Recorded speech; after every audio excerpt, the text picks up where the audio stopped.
தரணி வாழ் தமிழர்களின் இதய ஒலி தமிழன் 24.com. யாழில் தங்கையின் தங்க மோதிரத்தை விற்று காதலிக்கு ஐபோன் பரிசளித்த அண்ணன். கடும் சட்ட நடவடிக்கை எடுக்கப்படும், சாரதிகளுக்கு விடுக்கப்பட்ட எச்சரிக்கை. மட்டக்களப்பு பாழடைந்த கிணறு சம்பவம், சந்தேக நபர்கள் தொடர்பில் நீதிமன்றத்தின் உத்தரவு. குறுக்கே பாய்ந்த நாயால் பறிபோன உயிர், மற்றொரு பெண்ணுக்கு நடந்த துயரம். இலங்கையில் அதிகரிக்கும் திருமணமாகாதவர்கள் எண்ணிக்கை. பிள்ளையார் ஆலயத்தில் 50 லட்சத்திற்கு ஏலம் போன மாம்பழம்.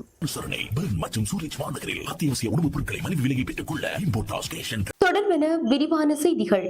யாழில் தங்கையின் தங்க மோதிரத்தை களவெடுத்து விற்று அண்ணன் காதலிக்கு ஐபோன் பரிசளித்த சம்பவம் ஒன்று இடம்பெற்றதாக தெரிவிக்கப்படுகிறது. யாழ் நகர் பகுதியில் இடம்பெற்ற இந்த சம்பவம் தொடர்பில் மேலும் தெரிய வருகையில், குறித்த 16 வயதான மாணவன் தங்கைக்கு அண்மையில் பூப்புனித நீராட்டு விழா இடம்பெற்றதாகவும், இதன்போது உறவினர் ஒருவரால் தங்கைக்கு தங்க மோதிரம் அன்பளிப்பாக வழங்கியுள்ளதாக கூறப்படுகின்றது. எனினும் அன்றைய தினமே தங்கையின் தங்க மோதிரம் மாயமானதாக கூறப்படுகின்றது. இந்நிலையில் கடந்த தினங்களில் சிலர் மாணவன் வீட்டிற்கு சென்று அவர் தொடர்பில் விசாரணை செய்ததாக கூறப்படுகின்றது. அதன்போது மாணவனின் பெற்றோர் மகனை தேடுவதற்கான காரணம் கேட்டபோது, தமது உறவினரான மாணவிக்கு மாணவனால் வாங்கி கொடுக்கப்பட்ட மிக பெறுமதியான ஐபோன் தொடர்பாகவும், அந்த ஐபோனில் காணப்பட்ட மாணவனின் புகைப்படங்கள் தொடர்பாகவும் தெரியப்படுத்தப்பட்டுள்ளது. ஐபோன் வாங்கிய மாணவியும் மாணவனும் ஒரே தனியார் கல்வி நிலையத்தில் கற்று வந்த நிலையில் இருவருக்கும் நெருக்கம் ஏற்பட்டதாகவும் தெரிய வருகிறது. இதனையடுத்து விளையாட்டு மைதானத்தில் நின்றிருந்த மாணவனை குடும்பத்தினர் அழைத்து வந்து விசாரணை செய்தபோதே தங்கையின் மோதிரத்தை விற்று தனது காதலிக்கு ஐபோன் வாங்கி கொடுத்த விடயம் வெளிச்சத்திற்கு வந்துள்ளதாக கூறப்படுகின்றது. புத்தாண்டு காலப்பகுதியில் போக்குவரத்து விதிகளை மீறும் சாரதிகளுக்கு எதிராக கடும் சட்ட நடவடிக்கை எடுக்கப்படும் என போக்குவரத்து முகாமைத்துவம் மற்றும் வீதி பாதுகாப்பு பிரிவிற்கு பொறுப்பான பிரதி போலீஸ் மா அதிபர் தெரிவித்துள்ளார். போக்குவரத்து விதிமீறல்கள் தொடர்பாக வீடியோ ஆதாரங்களை பொதுமக்கள் சமர்ப்பிப்பதற்காக விசேட வாட்ஸ்அப் இலக்கம் ஒன்று அறிமுகப்படுத்தப்பட்டுள்ளது. அதற்கமைய 0704745600 என்ற வாட்ஸ்அப் இலக்கம் அறிமுகப்படுத்தப்பட்டுள்ளது. பொதுமக்கள் தான் அவதானிக்கும் போக்குவரத்து விதிமுறைகளை காணொலியாக பதிவு செய்து இந்த இலக்கத்திற்கு அனுப்பி வைக்க முடியும். புத்தாண்டு காலப்பகுதியை முன்னிட்டு நேற்று முதல் இந்த விசேட கண்காணிப்பு நடவடிக்கைகள் பலப்படுத்தப்பட்டுள்ளன.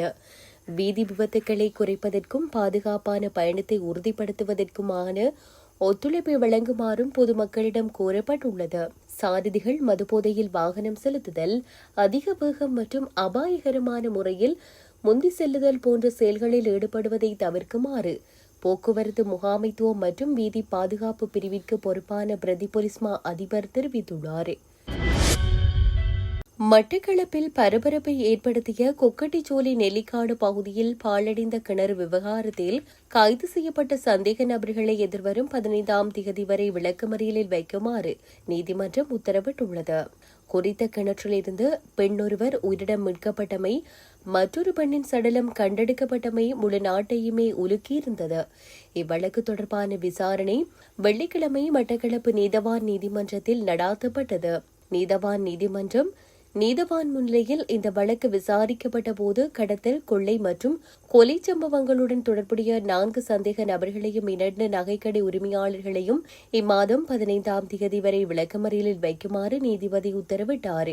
நேற்று இந்த வழக்குடன் தொடர்புடைய சந்தேக நபர்களில் ஒருவர் மட்டுமே நீதிமன்றத்திற்கு கொண்டு செல்லப்பட்டதுடன் ஏனைய சந்தேக நபர்கள் நீதிமன்றத்திற்கு அழைத்து செல்லப்படாமல் நிகழ்நிலை ஊடாக இவ்வழக்கு தொடர்பிலான விசாரணை நடாத்தப்பட்டது. இதன்போது இவ்வழக்கில் கைதான சந்தேக நபர்கள் 6 பேரையும் விளக்கமறியலில் வைக்குமாறு உத்தரவு பிறப்பிக்கப்பட்டதுடன் இந்த வழக்கு தொடர்பான மறுவிசாரணை இம்மாதம் 15ஆம் தேதி நடைபெறும் என நீதிமன்றம் அறிவித்தது. மஹிந்தாங்கன தெஹியத்தகண்டிய வீதியில் இடம்பெற்ற விபத்தில் 55 வயதுடைய நபர் ஒருவர் உயிரிழந்துள்ளார். மோட்டார் சைக்கிளில் குறுக்கே பாய்ந்த நாயொன்றின் மீது மோட்டார் சைக்கிள் ஏறி கட்டுப்பாட்டை இழந்து வீதியை விட்டு விலகி மரம் ஒன்றில் மோதியுள்ளது. இதில் படுகாயமடைந்த ஓட்டுநர் கிராந்தூர் கோட்டை வைத்தியசாலையில் அனுமதிக்கப்பட்ட பின்னர் உயிரிழந்துள்ளார். பின்னால் அமர்ந்து பயணித்த பெண் சிகிச்சை பெற்று வருகின்றார். சம்பவம் தொடர்பான மேலதிக விசாரணைகளை போலீசார் மேற்கொண்டு வருகின்றனர். இலங்கையில் மொத்த சனத்தொகையில் 41.8% திருமணமாகாதவர்கள் என தொகை மதிப்பு மற்றும் புள்ளி விவர திணைக்களம் தெரிவித்துள்ளது. 2024 ஆண்டிற்கான மக்கள் தொகை மற்றும் வீட்டுத் தொகை மதிப்பு ஆய்வின் மூலம் இந்த தகவல் தெரியவந்துள்ளதாக மக்கள் தொகை மற்றும் சமூகவியல் பிரிவின் பணிப்பாளர் கலாநிதி சாந்தினி விஜயபண்டார குறிப்பிட்டுள்ளார். கடந்த 2012 ஆண்டுடன் ஒப்பிடுகையில் திருமணமாகாதவர்களின் எண்ணிக்கை தற்போதைய தரவுகளின்படி கணிசமாக அதிகரித்துள்ளதாக அவர் சுட்டிக்காட்டியுள்ளார். கிளிநொச்சி பரந்தன் 3ஆம் வாய்க்கால் பன்னங்கண்டி பிள்ளையார் ஆலயத்தின் வருடாந்த மகோற்சவத்தின் 5ஆம் நாளாகிய நேற்று முன்தினம் இரவு மாம்பழ ஏலம் இடம்பெற்றிருந்தது. இதன்போது விநாயகர் பெருமானுக்கு சாத்திய மாம்பழமே ஏலம் விடப்பட்டிருந்த நிலையில் இருவர் இணைந்து குறித்த தொகையினை ஏலத்தில் பெற்றதாக கூறப்படுகின்றது. கிளிநொச்சி பரந்தன் 3ஆம் வாய்க்கால் பகுதியில் அமைந்துள்ள பன்னங்கண்டி பிள்ளையார் ஆலயம் அப்பகுதியின் புகழ்பெற்ற வழிபாட்டு தலங்களில் ஒன்றாகும். இந்த ஆலயத்தின் வருடாந்த மகோற்சவத்தின் போது மாம்பழம் ஏலப்படுவது சிறப்பம்சமாகும். இது பெரும் தொகையாக 50,06,000 ரூபாய் ஏலம் போனதாக அறியப்படுகிறது. கோமாகம பகுதியில் உள்ள விருந்தகம் ஒன்றில் தனியார் பல்கலைக்கழக மாணவர் குழுவினர் நடத்திய விருந்துபசாரத்தின் போது ஏற்பட்ட மோதலில் மாணவர் உயிரிழந்த சம்பவம் தொடர்பில் விசாரணைகளில் பல தகவல்கள் வெளியாகியுள்ளன. தாக்குதலால் ஏற்பட்ட உயிருக்கு ஆபத்தான காயங்கள் எதுவும் உடலில் இல்லை என்று அறிக்கையில் கோரப்பட்டதை அடுத்து மேலதிக விசாரணைக்காக உடலம் பிரேத பரிசோதனைக்காக அதிகாரியிடம் ஒப்படைக்கப்பட்டுள்ளதாக போலீசார் கூறியுள்ளனர். புத்தாண்டு கொண்டாட்டத்தை தொடர்ந்து அந்த பல்கலைக்கழகத்தை சேர்ந்த மாணவர்கள் குழு ஒன்று சம்பந்தப்பட்ட விழா மண்டபத்திற்கு வந்து விருந்து நடத்தியதாக தெரிவிக்கப்பட்டுள்ளது. விருந்தின் போது ஏற்பட்ட வாக்குவாதம் 2 மாணவர் குழுக்களுக்கிடையே மோதலாக மாறியதில் ஒரு மாணவர் அங்கேயே உயிரிழந்தார்.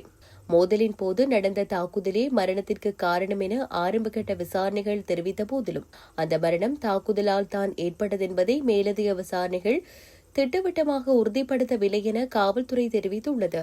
சம்பவ இடத்தில் இருந்த சிசிடிவி கேமராக்களை ஆய்வு செய்த போதும் கைது செய்யப்பட்ட மாணவர்களிடம் விசாரணை நடத்திய போதும் வேறு பல உண்மைகள் தெரியவந்ததாக காவல்துறை கூறியுள்ளது.